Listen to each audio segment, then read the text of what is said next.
ka-muffler, no, mga ka-alpha. Bale, yung Apido natin, mag-experiment tayo dito. Bale, 3 days old pa lang to. Maganda naman yung tunog niya. Kaso, ang bala ko, ipapa-refiber natin. Ito po yung gagamitin na mga fiber, no. Ayan, maganda po itong fiber na gagamitin natin. Bali, original po siya.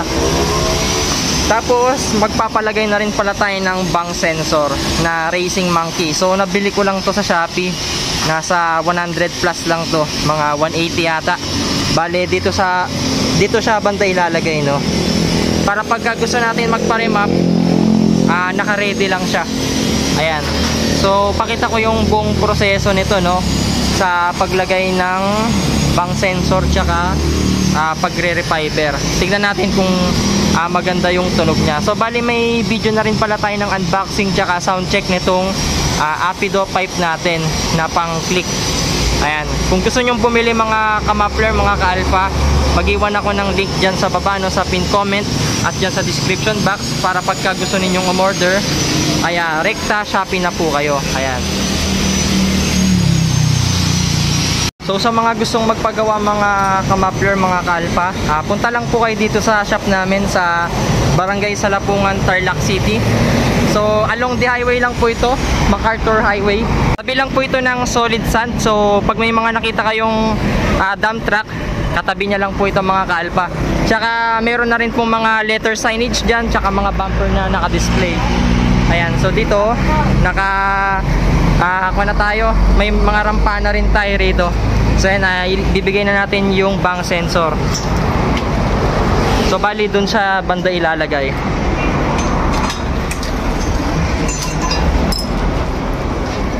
Stainless na rin yan, tol, no, yung bank sensor, ne.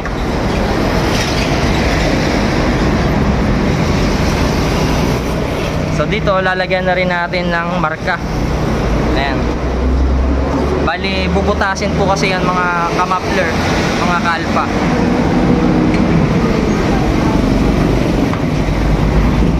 Ayan, okay na.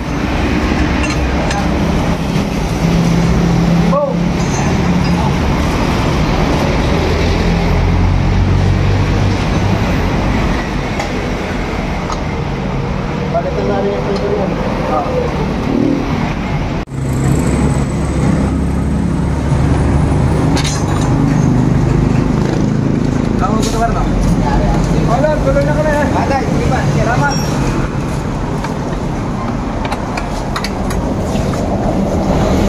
Bali, magbubutas na dito.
Bale, nagtig tayo dito para lumapat siya.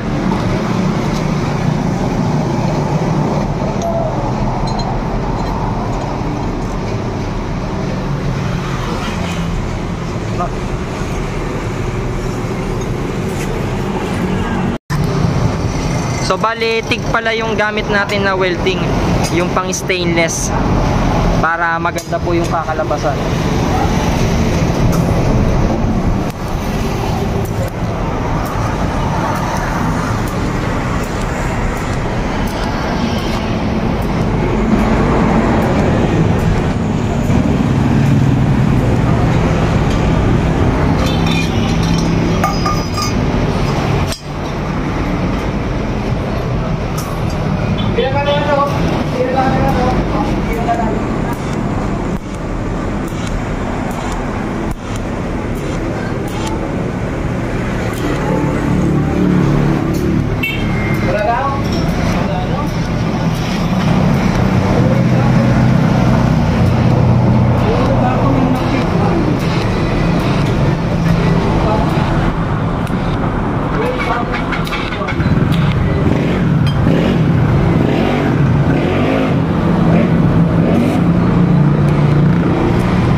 interior ko.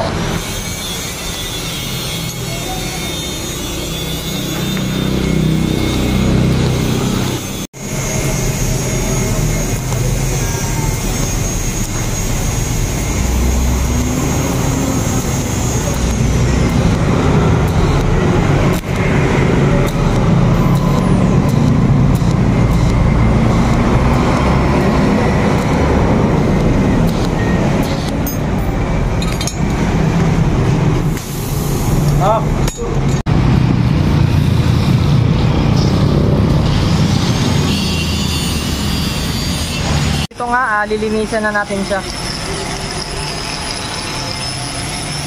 Magiging mukhang bago ulit tol.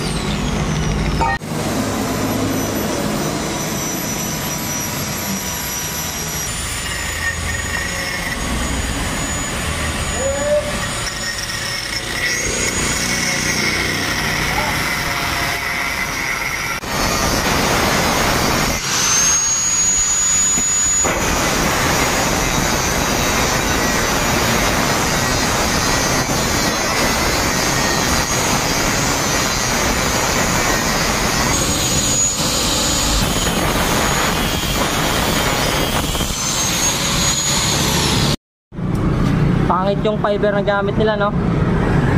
So yan hindi puno yung fiber. So bali pangit yung fiber niya, no? Pakita natin yung comparison, no? Parang cotton lang yung pan, no? Manipis na eh. Bulak. Bulak. Sunog agad 3 days pa lang yan.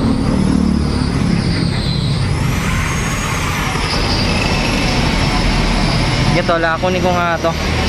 So ito yung gamit nilang fiber sa Apido. Compare natin dito sa ilalagay natin. Ayan, kung mapansin niyo parang bulak. Ito yung mga madaling kumakalansing. Tapos ito yung ilalagay nating fiber. Ayan o. Ito pulitong pulito talaga. Compare natin dito. Tsaka hindi po siya siksik.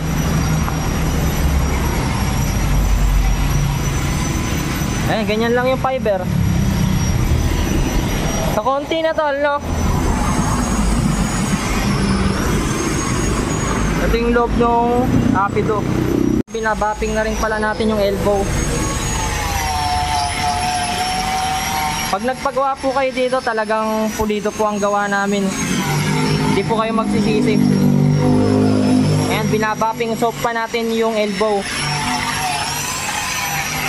So dito mga kamapler, talagang pagka nagpa-fiber po kayo, nagpa-refiber, ayan, talagang siksik po yung inilalagay namin dito. Talagang mga 5 taon bago kayo bumalik.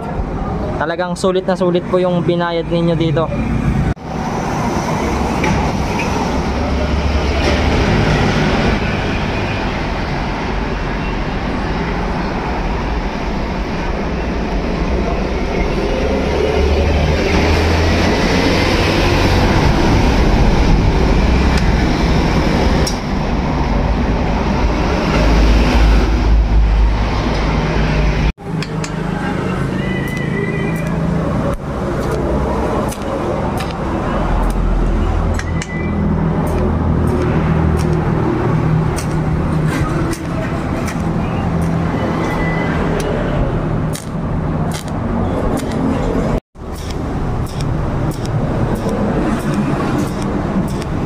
Ito nga mga kamapler, mga kaalpa, na-install na nga yung elbow natin, no? Ayan, mukhang bago ulit siya. Ayan, meron na siyang bang sensor para pagka nagpa-remap na tayo, naka-ready na siya. Kasi ito, bala ko rito magpapa-remap tayo. Ilalagay na rin pala natin yung lock niya rito. So wag nyo kakalimutan yung washer na manipis dito mga kamapler, mga kaalpa.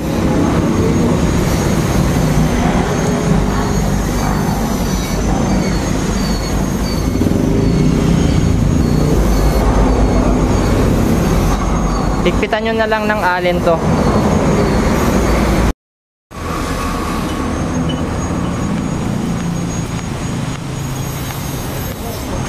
Pumunta siya ng estudyante to eh.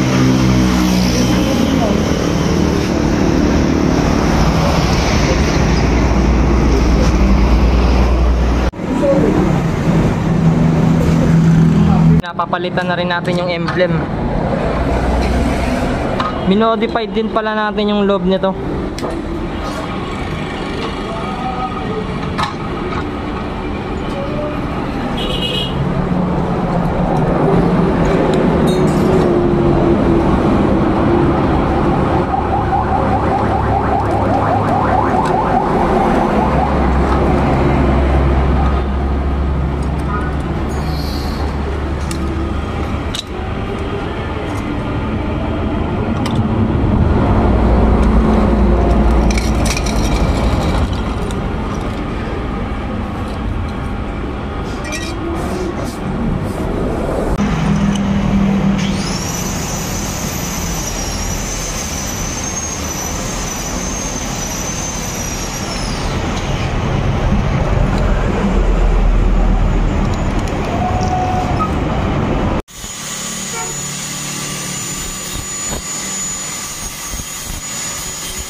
So dito papatanggal ko na rin itong heat guard bracket.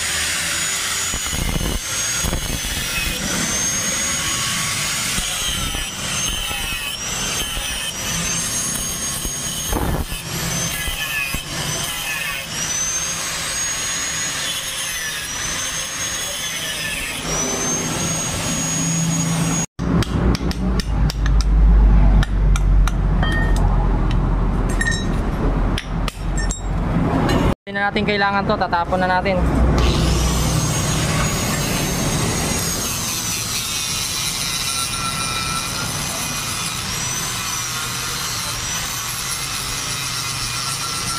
Ang purpose ko kasi dyan para madali siyang linisan.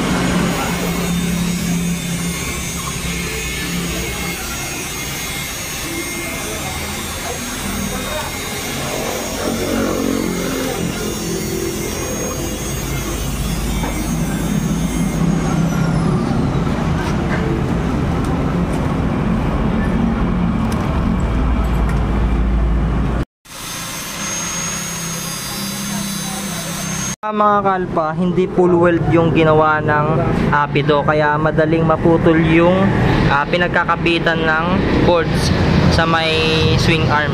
So bali papa full weld na rin pala natin to. Ayan o, kung mapapansin ninyo may mga siwang pa siya.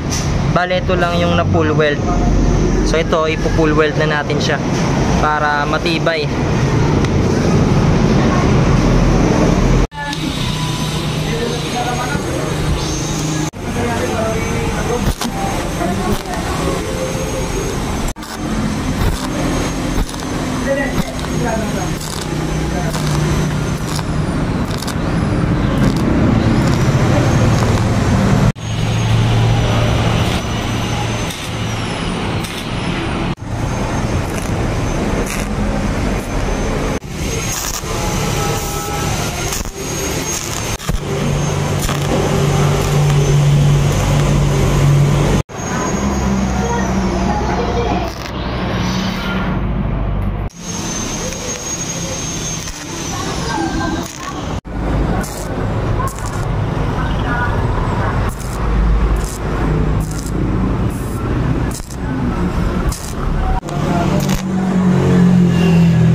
Dito nga mga kalpa, ayan, na full weld na po siya.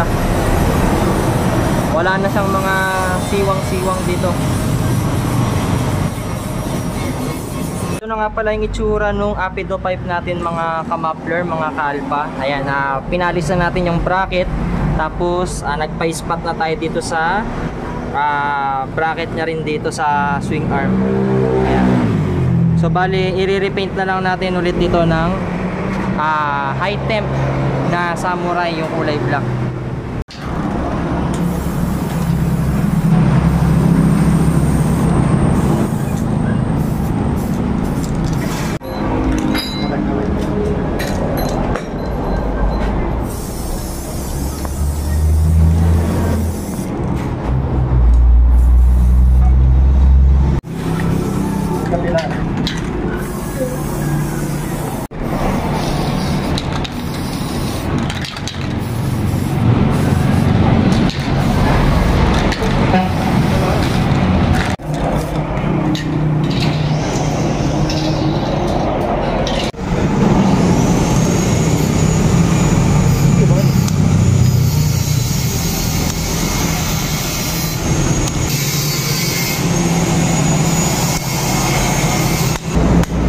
Dito nga mga kamapler, ayan, tapos na.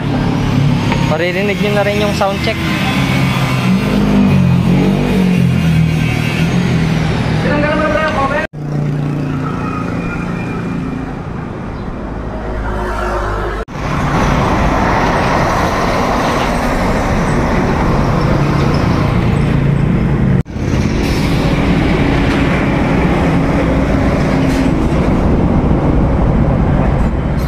Ayan, magsa-sound check na po tayo.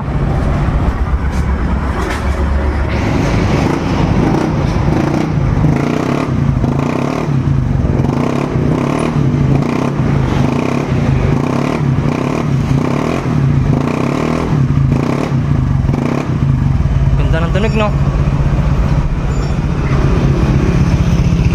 Parang nag-iba yung durog niya, ano? Lumutong, ne?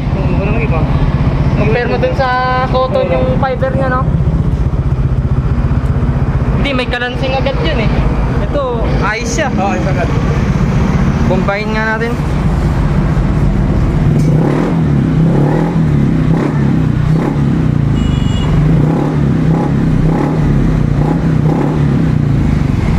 Sige nga tol, bombay mo nga ulit. Tapitan ko. Hawakan ko to. Okay ba?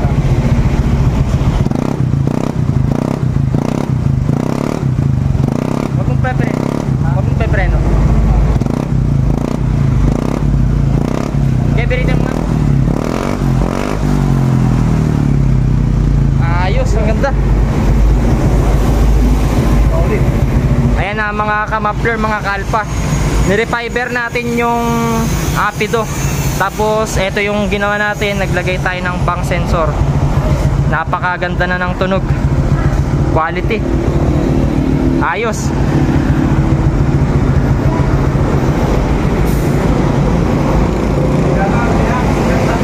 Ayan, shoutout sa mga malulupit na gumagawa. Kay Axe, tsaka kay Paring Angel, tsaka kay Kuya Marlon. Ayos, okay na.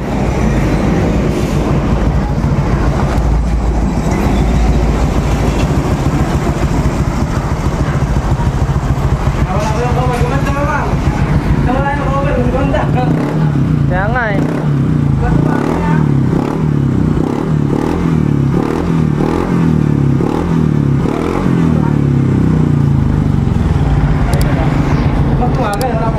Oo. Mas malinis, no? Oo. Hindi ba halata ka mo? I know you